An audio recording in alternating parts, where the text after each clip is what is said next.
आज की इस वीडियो में हम बात करने वाले हैं स्टार्ट करने वाले हैं topic for the bank promotions. सभी बैंक्स के लिए ये वीडियोस बहुत ज़्यादा हेल्पफुल रहने वाली हैं। सो अगर आप बैंक प्रमोशन की तैयारी कर रहे हैं, make sure to go for these particular videos. These are going to help you a lot, right. जल्दी से जल्दी ऑडियो वीडियो क्वालिटी को कंफर्म कर दीजिए। एंड अगर आपने अभी तक चैनल को सब्सक्राइब नहीं किया है तो चैनल को सब्सक्राइब कर लीजिए एंड बेल नोटिफिकेशन आइकन को प्रेस करना बिल्कुल भी ना भूलना, ताकि जब भी मैं कोई नई वीडियो अपलोड करूं आपको उसका एक्सेस जरूर मिल पाए। टॉपिक का नाम है related to sale and purchase of the NPA, यानी कि जो बैंक है वो एनपीए को, नॉन परफॉर्मिंग एसेट्स को, जहां पर रिकवरी आपके पास नहीं आ रही है, टोटली आपके पास रिकवरी बंद हो चुकी है, उनको आप खरीद बेच सकते हैं, यानी कि उनको ट्रांसफर कर सकते हैं from one bank to another bank. That can be done, right. And ये मेथड कौन सा है? Method is basically set to be assignment. या तो आप असाइन कर सकते हो, राइट। असाइनमेंट की जा सकती है, जो भी आप लोन आपने सैंक्शन किया है, राइट, आप उसको असाइन कर सकते हो टू द अदर बैंक। यानी कि एक बाइंग बैंक है और एक सेलिंग बैंक है। There is one buying bank and the other one it is a selling bank. तो जो सेलिंग बैंक है वो असाइन कर देगा एनपीए को to the buying bank. That is by the way of assignment, यानी कि एक्शनेबल क्लेम हो गया। यानी कि लोन एक्सपोजर, जो अंडरलाइंग सिक्योरिटी है, एसोसिएटेड राइट्स हैं, वो ट्रांसफर हो जाएंगे। Those will be transferred, those will be transferred. And borrower का कंसेंट उस केस में नहीं चाहिए। The borrower consent is not mandatory उस केस में, यानी कि असाइनमेंट के केस में बोरोर के कंसेंट की रिक्वायरमेंट नहीं है।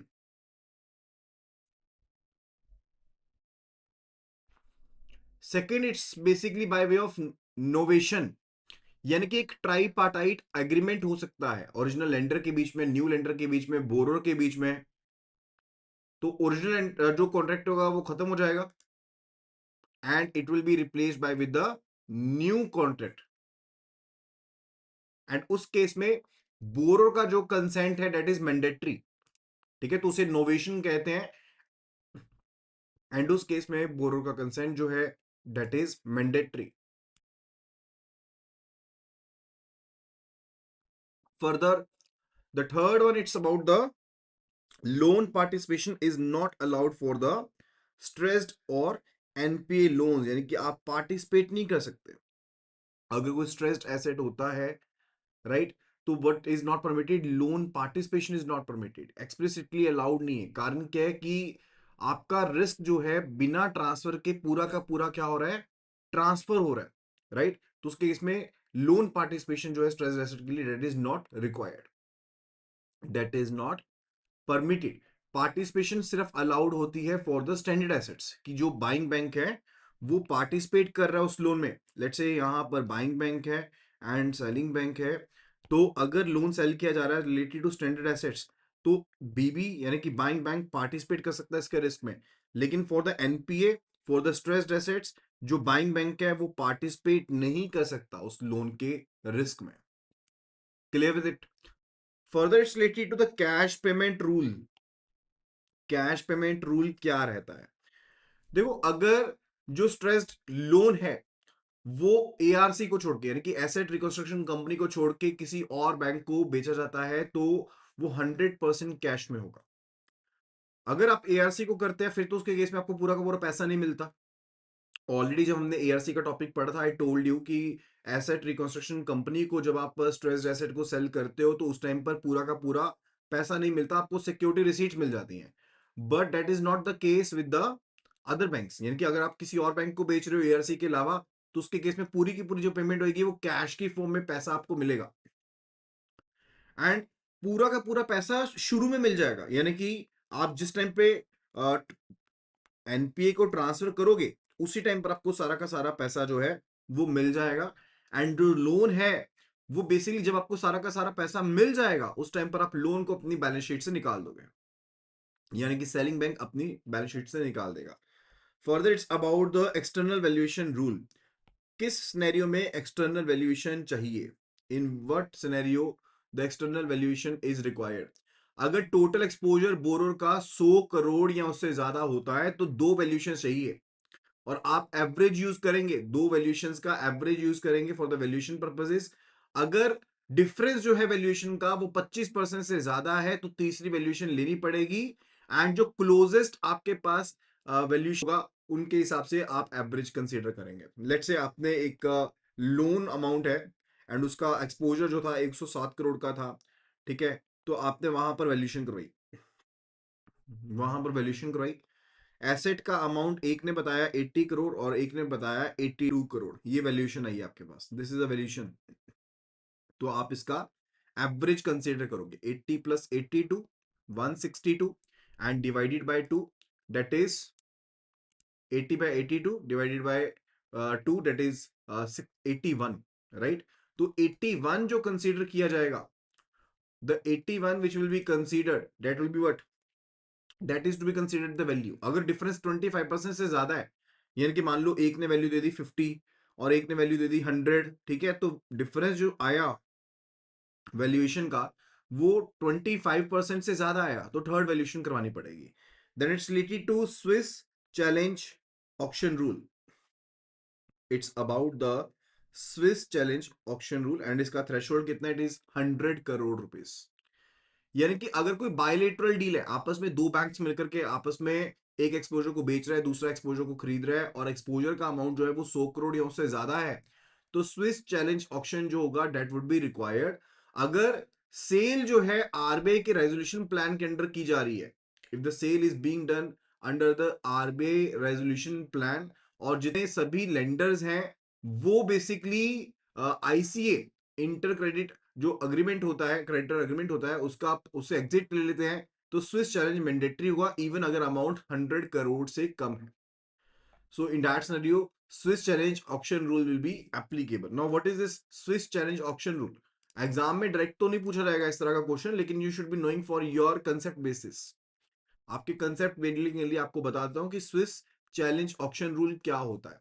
यानी कि प्राइस डिस्कवरी मैकेनिज्म है जहां पर जो इनिशियल बिडर का ऑफर होता है वो कंपिटिटिव काउंटर बिड को एक्सपोज करता है, लेकिन जो ओरिजिनल बिडर होगा उसे बेसिकली हाईएस्ट बिड को मैच करना होता है, उसके पास अधिकार होता है कि वो हाईएस्ट बिड को मैच करेगा, right.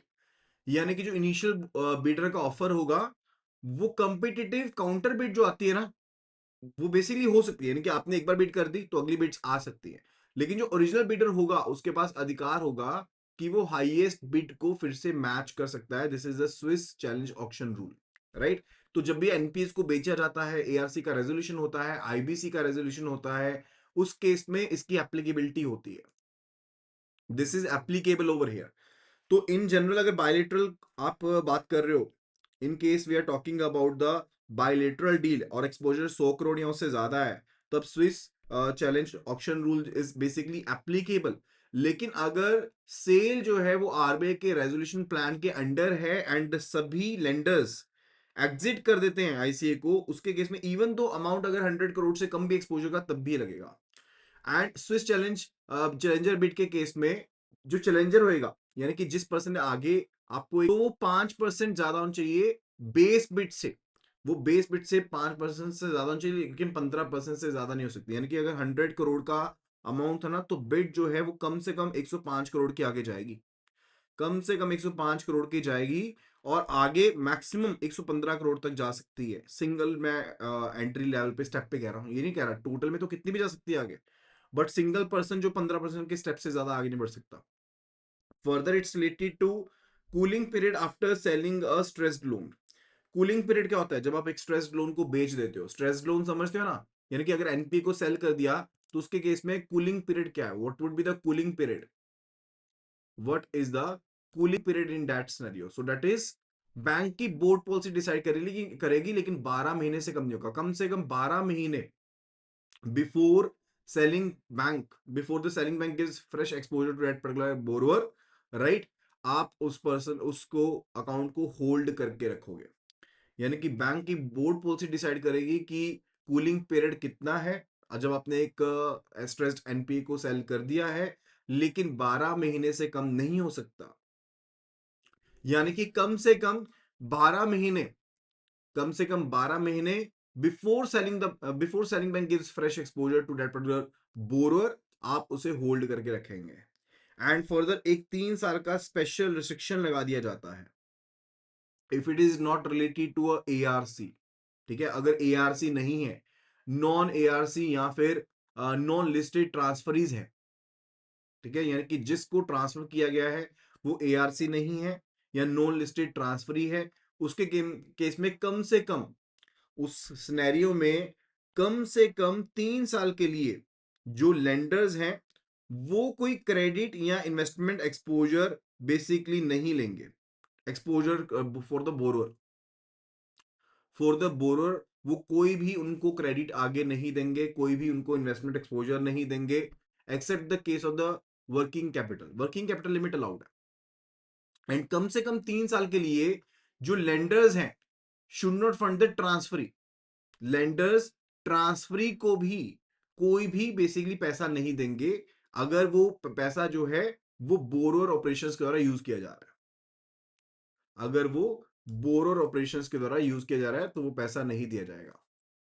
Right, so these are the very important points. ये पॉइंट्स आपको कहीं पर भी ऐसा देखने को नहीं मिलते हैं। These are very important compiled point जो मैंने एक ही जगह पर सभी को कंपाइल कर दिया है so that you can be learning them easily. तो स्पेशल 3 साल का रिस्ट्रिक्शन रहता है अगर लेट्स से ट्रांसफर किया जाता है नॉन ARC को या नॉन लिस्टेड ट्रांसफरी को। राइट, एंड फर्दर ऑब्जेक्टिव क्या है कि आपने एवरग्रीनिंग को प्रिवेंट करना है, इनडायरेक्ट कंट्रोल ना हो जाए, राउंड ट्रिपिंग ऑफ फंड्स ना हो जाए, that is basically to be restricted.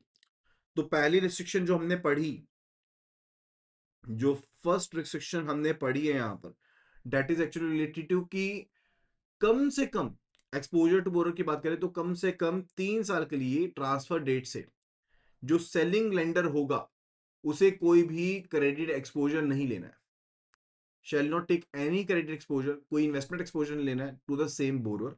Exception allowed है सिर्फ और सिर्फ in case of the let's say working capital facility, अगर वो भी RBI परमिट करता है इस केस में अलाउड है। एंड फंडिंग द ट्रांसफरी, आप फंड नहीं कर सकते ट्रांसफरी को, जो लेंडर्स है वो ट्रांसफरी को फंड नहीं करेंगे, ट्रांसफरी को फंड नहीं करेंगे। एंड जो भी फंड्स होंगे जैसे लेट से वो बोरो के ऑपरेशन में यूज हो रहे हैं या फिर रिवाइवल के लिए यूज हो रहे हैं, वो फंड नहीं अलाउड है, वो फंड्स अलाउड ही नहीं कि आप नहीं फंड कर सकते। Then it's related to holding period और रीट्रांसफर रिस्ट्रिक्शन, ये भी रिस्ट्रिक्शन है। यानी कि जब एनपीए को सेल किया जाता है, when the NPA is being sold, ठीक है, तो जिस बैंक को एनपीए को सेल किया गया फर्दर उसके ऊपर रिस्ट्रिक्शन लगाई जाती है, फर्दर रिस्ट्रिक्शन लगाई जाती है कि बायर को होल्ड करना पड़ेगा उस एक्वायर्ड स्ट्रेस्ड एसेट्स को कम से कम 6 महीने के टाइम पीरियड के लिए, फॉर एटलीस्ट, तो बैंक बी को कम से कम 6 महीने से होल्ड करना पड़ेगा before selling it further, that is to be done. And lenders जो होते हैं वो बायबैक नहीं कर सकते लोन को, यानी कि अगर आपने पिछले 6 महीने में कोई स्ट्रेस्ड एसेट सेल करा था, if you have sold any stressed asset, right, आपने पिछले 6 महीने में कोई स्ट्रेस्ड एसेट बेचा था तो आप उसे फिर से बायबैक नहीं कर सकते। राइट, अब इस केस में एक एक्सेप्शन अलाउड है, 6 मंथ रूल कहां पर एप्लीकेबल नहीं होगा, इट वॉन्ट बी एप्लीकेबल, ठीक है, अगर ट्रांसफर जो है वो ARC को करनी है या फिर under ICA approved resolution plan करनी है। ट्रांसफर अगर ARC को करना, अगर आपने अमाउंट जैसे लेट से बैंक ए ने बैंक बी को सेल किया और बैंक बी ने ARC को इसे ट्रांसफर करना है तो वो अलाउड है 6 महीने के अंदर अंदर। या फिर मान लो इंटर क्रेडिटर जो अग्रीमेंट है उसके तहत अप्रूव्ड रेजोल्यूशन प्लान के तहत अगर ट्रांसफर करना है तो वो भी अलाउड है, that is also allowed. And risk weightage point क्या रहेगा, what will be the risk weightage asset percentage, this is very much important. देखो जैसे एनपीए के लिए तो हमने पढ़ा ही है ऑलरेडी, एनपीए के लिए रिस्क वेटेज जो होती है कंपैरेटिवली हायर एंड पर होती है, जैसे लोन्स का रिस्क वेटेज ज्यादा होता है ना, प्रोविजन अलग से मेंटेन करना पड़ता है।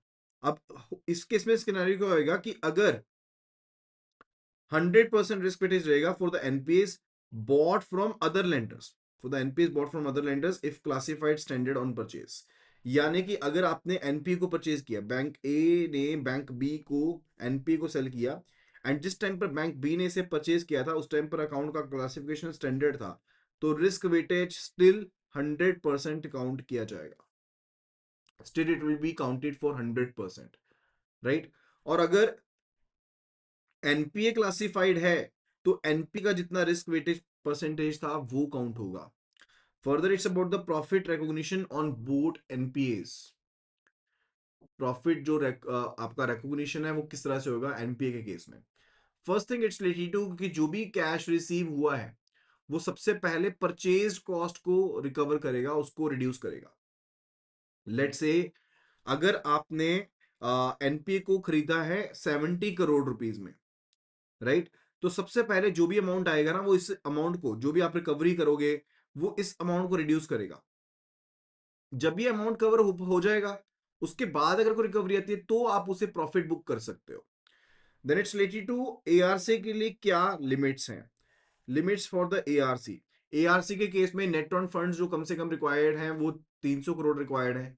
एआरसी प्लानिंग पीरियड की वो रेजोल्यूशन प्लान कितने टाइम में उन्होंने करना है, दैट्स फॉर 6 मंथ्स।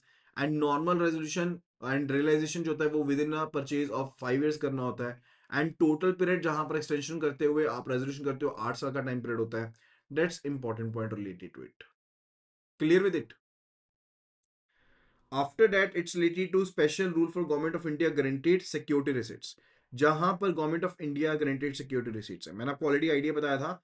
यहां पर है बैंक जिसने ओरिजिनल एक्सपोजर दिया था, दैट इज ओरिजिनेटिंग बैंक। अब इसने पूल ऑफ एनपीए को सेल कर दिया है to the ARC, asset reconstruction company. Asset reconstruction company recovery के पूरे एफर्ट्स कर रही है और साथ के साथ उसने सेटअप कर दिया है एक एसपीवी को, यानी कि स्पेशल पर्पस व्हीकल को, जो बेसिकली इसे कैपिटल फॉर्म में कन्वर्ट कर देगी, यानी कि इसे कन्वर्ट कर देगी सिक्योरिटी रिसिप्ट्स की फॉर्म में। पूल ऑफ जो लोन ट्रांसफर किया गया ना उसको सिक्योरिटी रिसिप्ट्स में कन्वर्ट कर दिया। Now people will be investing into it. लेकिन अब ये कहा गया कि if these security receipts are guaranteed by whom, these are guaranteed by government of India. तो अगर सेल जो किया गया था एआरसी को अमाउंट, यानी कि अगर बैंक ने जो अमाउंट सेल किया था वो नेट बुक वैल्यू से ज्यादा अमाउंट का था, राइट, नेट बुक वैल्यू से ज्यादा अमाउंट का था, एंड कंसिडरेशन जो है वो cash and bank government of India guaranteed एसआरस है। जो पैसा मिला है यानी कि बैंक को जो पैसा मिला दैट इज कैश, कैश की फॉर्म में मिला, या फिर गवर्नमेंट ऑफ इंडिया की जो गारंटीड सिक्योरिटी रिसिप्ट थी उनकी फॉर्म में आपको पैसा मिल गया। मैंने ऑलरेडी बताया कि एआरसी कभी पूरा का पूरा कैश नहीं देती है, वो सिर्फ और सिर्फ तब लेना होगा अगर एआरसी के अलावा आप किसी और इंस्टीट्यूट को सेल ऑफ करते हो एनपीए को, तब होता है कि आपको कैश मिलेगा। अदरवाइज एआरसी से आपको सिक्योरिटी रिसीट्स मिलती हैं। तो उसके सिनेरियो में अगर आपको गवर्नमेंट ऑफ इंडिया गारंटीड एसआरस मिल जाती हैं तो बैंक जो होता है वो एक्सेस जो प्रोविजन करी होती है सेम सेम साल में, जो प्रोविजन बनाई है बैंक ने, एक्सेस प्रोविजन क्रिएट करी है बैंक ने सेम ईयर के अंदर अंदर, उसको रिवर्स कर सकता है, उसको रिवर्स कर सकता है। एंड फर्दर जो गारंटी सेटलमेंट और एक्सपायरी होगी किसी भी आउटस्टैंडिंग सिक्योरिटी रिसीट के लिए, उसकी वैल्यू कम से कम 1 रुपए की होनी चाहिए। That should be valued for ₹1। Okay, तो ये पॉइंट क्लियर हो गया। यहां तक का सारा पॉइंट क्लियर हो गया related to the sale and purchase of the non performing assets. Do confirm, इससे अलावा आपको कोई और क्वेश्चन देखने को नहीं मिल सकता। इस टॉपिक से रिलेटेड मैक्सिमम टू मैक्सिमम जो क्वेश्चंस मिल सकते हैं, कवर हो सकते हैं, उससे रिलेटेड सभी चीजों को हमने कवर कर लिया। जैसे बेसिक पॉइंट्स के बारे में बात करें अगर, तो आप उसको आगे नहीं बेच सकते, कम से कम 6 महीने के लिए अपने पास होल्ड करके रखेंगे। कौन से केस में वैल्यूएशन ज्यादा रिक्वायर्ड है, जहां पर 100 करोड़ का एक्सपोजर है वहां पर वैल्यूएशन 2 चाहिए, और अगर डिफरेंस 25% से ज्यादा वैल्यूएशन का तो एक थर्ड वैल्यूएशन चाहिए और एवरेज यूज करोगे, राइट। तो बेसिक ये जो लास्ट में स्पेशल एक रूल था ना जो मेंशन किया गया यहाँ पे, special rule for government of India guaranteed security receipts, applicable कहां पे है, अगर एनपीए को सेल किया गया बैंक के द्वारा एआरसी को, अगर कंसिडरेशन जो है उसमें कैश एंड सिक्योरिटी रिसीट्स हैं। सिक्योरिटी रिसीट्स वो जो बैक्ड है by the government of India guarantee, and sale price अगर नेट बुक वैल्यू से ज्यादा है तो उस सिनेरियो में आप जो भी एक्सेस प्रोविजन होगी सेम फाइनेंशियल ईयर में जो बैंक ने बनाई है, बैंक उसे रिवर्स कर सकता है, that is allowed. Further it's related to valuation after guarantee settlement, after guarantee settlement और एक्सपायरी। देखो, गवर्नमेंट ऑफ इंडिया की गारंटी अगर इन्वोक होती है, सेटल हो गई है, एक बार सेटल हो गई है, तो उसके केस में जो आपकी आ, अभी भी आउटस्टैंडिंग एसआरस होंगी, आप उनको 1 रुपए के ऊपर वैल्यू को काउंट करोगे, that is what it means. जैसे मान लो कि टोटल आपने लोन एक्सपोजर ट्रांसफर किया था एआरसी को, वो 50 करोड़ रुपीज का था, दैट वाज वो 50 करोड़ रुपीज। अब उसमें से आपको मान लो 5 करोड़ रुपए तो कैश मिल गया था, प्लस आपको 45 करोड़ रुपीज की क्या मिल गई थी, you get got the security receipts, जो कि बैक्ड थी let's say by the government of India, right. अब ये सेटलमेंट होगी, आपने गारंटी को इन्वॉक कर लिया, ये 45 करोड़ की गारंटी को इन्वॉक कर लिया, एंड गवर्नमेंट ने अमाउंट सेटल किया लेट्स से 35 करोड़ का, 35 करोड़ का अमाउंट सेटल किया किसी रीजन से, जो भी रीजन दिए गए, एंड जो रेस्ट ऑफ अमाउंट है 10 करोड़ रुपीज का, debt will now be valued in your books at ₹1।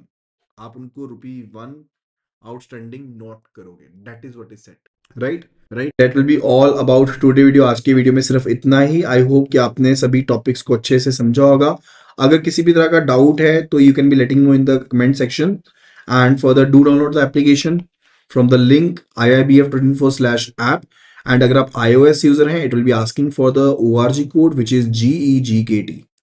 So just do download the application and start your preparations. Thank you so much and see you again in the next video.